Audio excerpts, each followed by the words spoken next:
Capítulo 7. La honda laguna verde del río Salinas estaba muy calmada a la caída de la tarde. El sol había dejado ya el valle para ir trepando por las laderas de las montañas Gavilán, y las cumbres estaban rosadas de sol. Pero junto a la laguna, entre los veteados sicomoros, había caído una sombra placentera. Una culebra de agua se deslizó tersamente por la laguna, haciendo serpentear de un lado a otro el periscopio de su cabeza. Nadó todo el largo de la laguna y llegó hasta las patas de una garza inmóvil que estaba de pie en los bajíos. Una cabeza y un pico silenciosos bajaron como una lanza y tomaron a la culebra por la cabeza, y el pico engulló el reptil mientras la cola de éste se agitaba frenéticamente.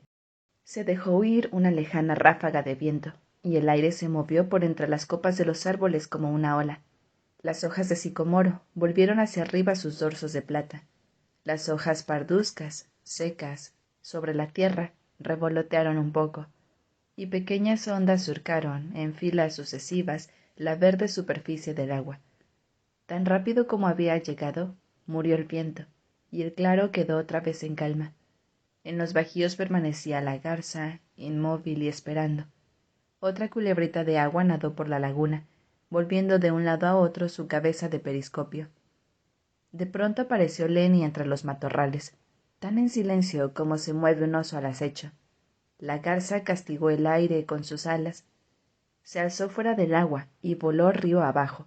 La culebrita se deslizó entre los juncos de la orilla. Lenny se acercó silenciosamente al borde de la laguna. Se arrodilló y bebió, tocando apenas el agua con los labios. Cuando un pajarito corrió a saltos por las hojas secas a su espalda, irguió de repente la cabeza y buscó el origen del sonido con ojos y oídos hasta que vio el ave. Luego volvió a inclinar la cabeza y a beber. Cuando hubo terminado, se sentó en la orilla, dando el costado a la laguna de manera que pudiera vigilar la entrada del sendero. Se abrazó las rodillas y en ellas apoyó el mentón. Siguió trepando la luz fuera del valle, y al irse, las cimas de las montañas parecieron encenderse con un brillo creciente. No me olvidé. No, señor, dijo suavemente Lenny. Diablos, esconderme en el matorral y esperar a George. Tiró del ala del sombrero para bajarlo más sobre los ojos. George me va a reñir. George va a decir que le gustaría estar solo, sin que yo le molestara tanto. Volvió la cabeza y miró las encendidas cumbres de las montañas.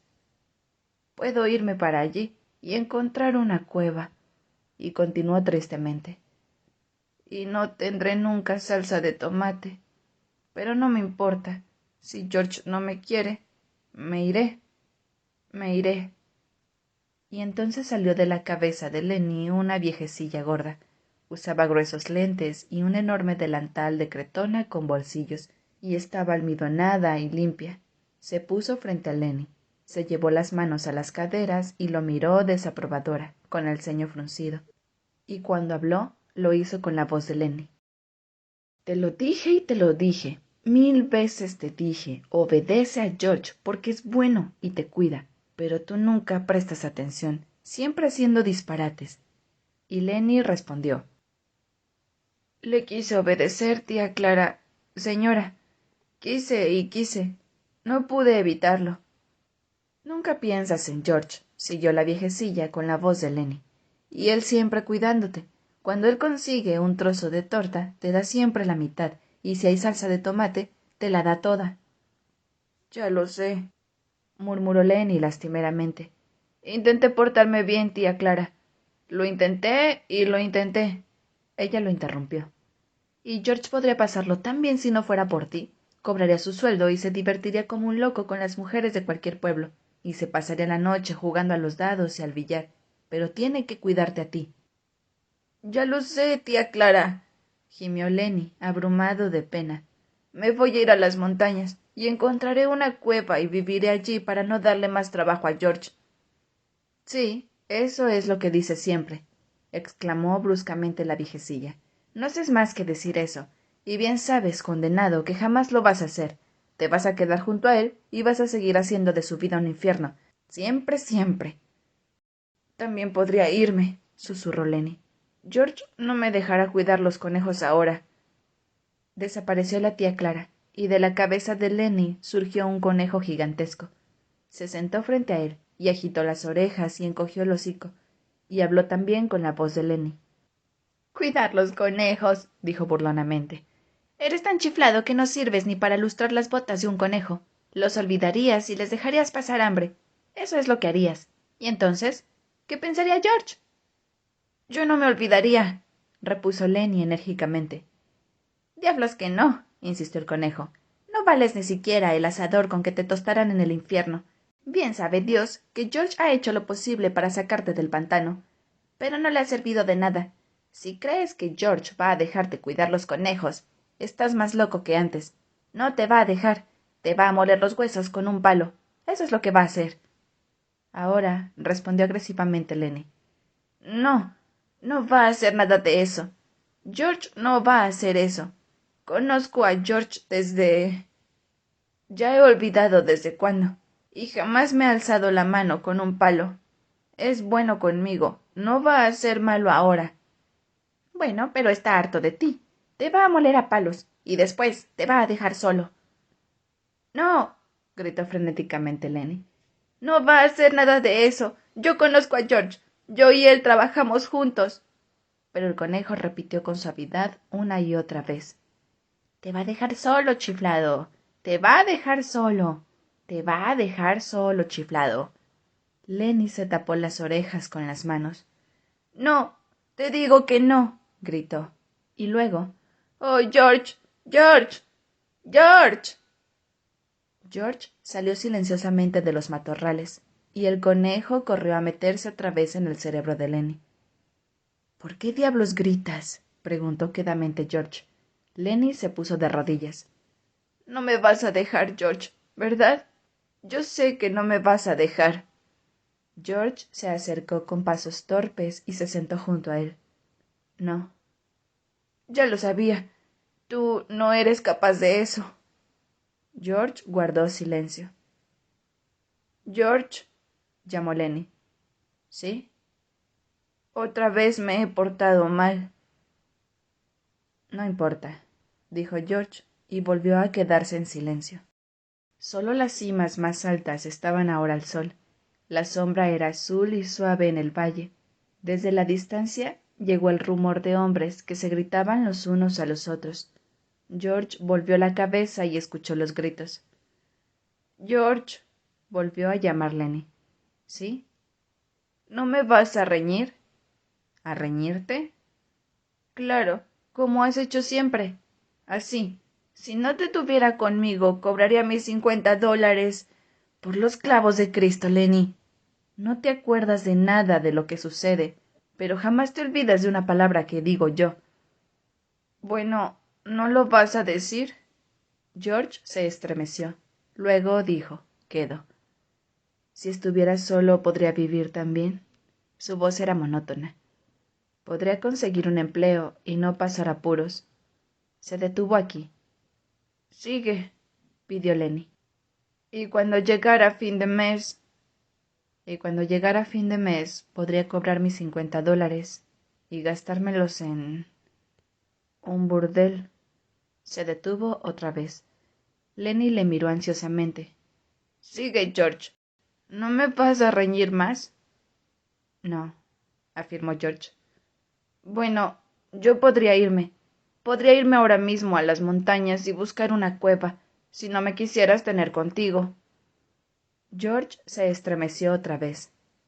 «No, quiero que te quedes conmigo», Lenny dijo mañosamente. «Háblame como antes». «¿Qué quieres que te diga?» «Cuéntame eso de los otros hombres y de nosotros». «Los hombres como nosotros», empezó George, «no tienen familia. Ganan un poco de dinero y lo gastan. No tienen en el mundo nadie a quien le importe un bledo lo que les ocurra». «Pero nosotros no», gritó Lenny con felicidad. «Habla de nosotros ahora». George permaneció callado un momento. «Pero nosotros no», repitió. «¿Por qué?»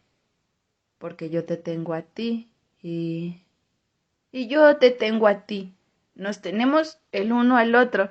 Por eso, y hay alguien a quien le importa un bledo lo que nos pase, exclamó Lenny triunfalmente. La escasa brisa del atardecer sopló sobre el claro, y las hojas susurraron y las pequeñas olas surcaron la verde laguna, y los gritos de los hombres resonaron nuevamente, esta vez mucho más cerca que antes. George se quitó el sombrero.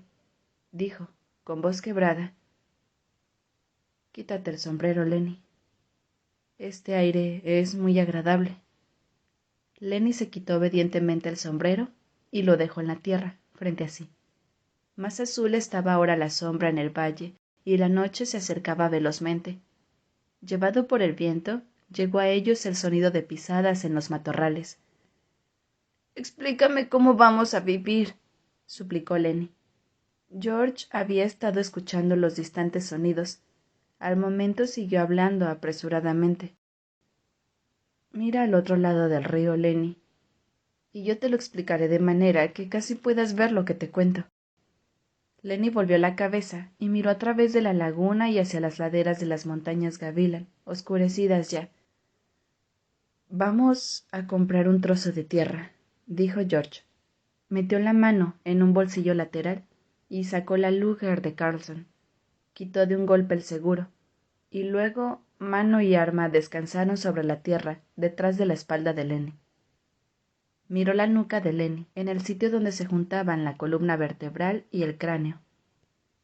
Una voz de hombre llamó desde lejos, río arriba, y otro hombre respondió. «Sigue», rogó Lenny. George alzó la pistola y su mano tembló, y otra vez dejó caer la mano al suelo. «Sigue», insistió Lenny. «Dime cómo va a ser. Vamos a comprar un trozo de tierra». «Tendremos una vaca», continuó George, «y tal vez podamos tener un cerdo y gallinas. Y tendremos un pedazo sembrado y un poco de alfalfa». «¡Para los conejos!», gritó Lenny. «Para los conejos», repitió George. «Y yo tengo que cuidar los conejos». «Y tú tienes que cuidar los conejos». Lenny rió de felicidad. «Y viviremos como príncipes». «Sí». Lenny volvió la cabeza. «No, Lenny. Mira allá a lo lejos, al otro lado del río, para que puedas ver casi el terreno». Lenny lo obedeció. George bajó la mirada hacia la pistola. En ese momento se oyeron pisadas que aplastaban ramas en el matorral. George se volvió y miró en esa dirección. «Vamos, George. ¿Cuándo lo vamos a comprar?» «Pronto». «Yo y tú». «Tú y yo. Todos van a ser buenos contigo. No van a haber más líos. Nadie va a hacer daño a los demás ni a robarles». «Creí que te habías enfadado conmigo, George». «No, Lenny, no estoy enfadado. Nunca me enfadé, y menos ahora. Quiero que sepas eso». Se acercaron las voces. George alzó la pistola y escuchó las voces. «Vamos ahora», pidió Lenny. «Vayamos ahora a ese lugar». «Claro, ahora mismo. Lo tengo que hacer. Lo tenemos que hacer». Y George elevó la pistola y la afirmó, y puso la boca del cañón cerca de la nuca de Lenny. La mano tembló violentamente, pero se endureció la cara y la mano se calmó. Apretó el gatillo. El estampido del disparo rodó laderas arriba y regresó laderas abajo. Lenny se estremeció, y luego fue cayendo lentamente hacia adelante hasta la arena, y yació sin estremecerse. George tuvo un temblor y miró el arma, y luego la arrojó lejos de sí, cerca de la orilla, junto al montón de cenizas viejas. El matorral pareció llenarse de gritos y del sonido de pies en carrera. La voz de Slim llamó. «¿George? ¿Dónde está George?» Pero George se sentó endurecido en la orilla del agua y miró su mano derecha, la mano que había arrojado el arma a lo lejos. El grupo irrumpió en el claro, y Curly estaba al frente. Vio a Lenny tendido en la arena. «Lo has matado, por Dios», Se acercó y miró a Lenny allí tendido, y luego volvió la vista hacia George. «Bien en la nuca», dijo suavemente. Slim se acercó directamente a George y se sentó a un lado. Se sentó muy cerca. «No importa, no te aflijas», le consoló Slim. «A veces el hombre tiene que hacer cosas como esta». Pero Carlson estaba de pie junto a George. «¿Cómo lo hiciste?», preguntó. «Lo hice, nada más», repuso George fatigosamente. ¿Tenía él mi pistola? Sí, la tenía él. ¿Y tú se la quitaste y lo mataste con ella? Sí, así fue. Era casi un murmullo la voz de George. Miraba aún fijamente su mano derecha, la mano que había empuñado la pistola. Slim dio un tirón del codo a George. «Vamos, George, tú y yo vamos a echar un trago». George dejó que lo ayudara a ponerse de pie. «Sí, un trago». «Tenías que hacerlo, George», dijo Slim. «Juro que tenías que hacerlo». «Ven conmigo». Condujo a George hasta la entrada del sendero y por él hacia la carretera. Curly y Carlson lo siguieron con la pista, y Carlson comentó: «Ahora, ¿qué diablos les pasa a esos dos?». Fin. John Steinbeck, Salinas, 1902, Nueva York, 1968. Narrador y dramaturgo estadounidense, famoso por sus novelas que lo ubican en la primera línea de la corriente naturalista o del realismo social americano, junto a nombres como E. Caldwell y otros. Obtuvo el Premio Nobel en 1962. Estudió en la Universidad de Stanford, pero desde muy temprano tuvo que trabajar duramente como albañil, jornalero rural, agrimensor o empleado de tienda. En la década de 1930 describió la pobreza que acompañó a la depresión económica y tuvo su primer reconocimiento crítico con la novela Tortilla Flat en 1935. Su estilo, heredero del naturalismo y próximo al periodismo, se sustenta sin embargo en una gran carga de emotividad en los argumentos y en el simbolismo que trasuntan las situaciones y personajes que crea, como ocurre en sus obras mayores, de Ratones y Hombres, 1937, Las uvas de la ira, 1939, y Al este del Edén, 1952. De Ratones y Hombres, llevada posteriormente al cine, trata sobre un retrasado que inocentemente provoca una serie de catástrofes en un rancho, las cuales concluyen con su muerte.